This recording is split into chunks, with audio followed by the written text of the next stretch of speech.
Hi, I'm Norah TERRAULT from the University of Southern California. I'm giving the lecture today on liver transplantation as therapy for hepatocellular carcinoma. The frequency of liver transplantation for HCC has increased over time, basically in the United States since 2002, and parallel increases in other countries in Europe. This reflects the recognition of liver transplantation as being an effective therapy for small HCC, with small HCC defined by the Milan criteria.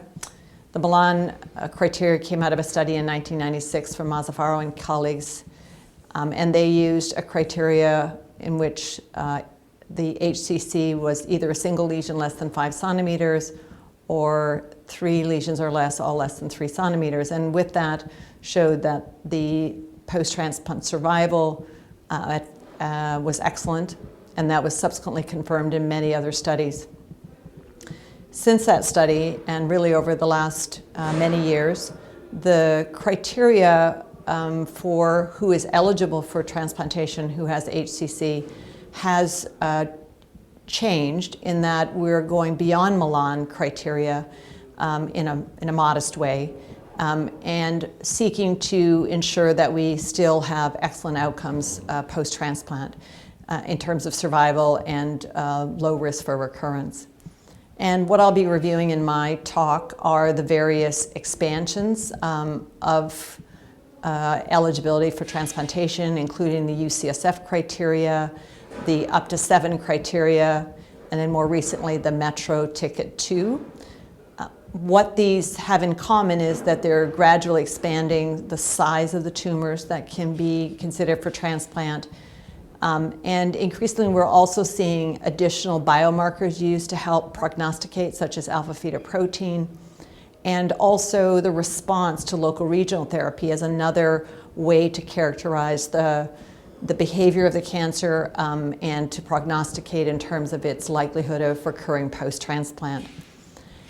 Ultimately, there's been continued advances in terms of our ability to offer transplantation to patients with HCC, again, small HCC, and without, patients who have no evidence of extrahepatic or vascular extension. But there are patients who have been transplanted and have developed recurrence. So the last part of my talk is going to be focused on how do we manage the patient who has recurrence. Overall, the likelihood of recurrence is really relatively low, in the 15 to 20% range with 5 years plus follow-up. But of those that get recurrence, their overall survival is actually quite poor. Our treatments appear to be quite limited, with the very best results seen when patients are detected early and are resection candidates. So I'll be reviewing those data and also highlighting areas in which we can look for improvements, and also how the patterns of recurrence and when patients recur should dictate how we do surveillance after transplant. And ultimately, all of this information helped to inform how we better select patients for transplantation in order to ensure that we have continued excellent outcomes.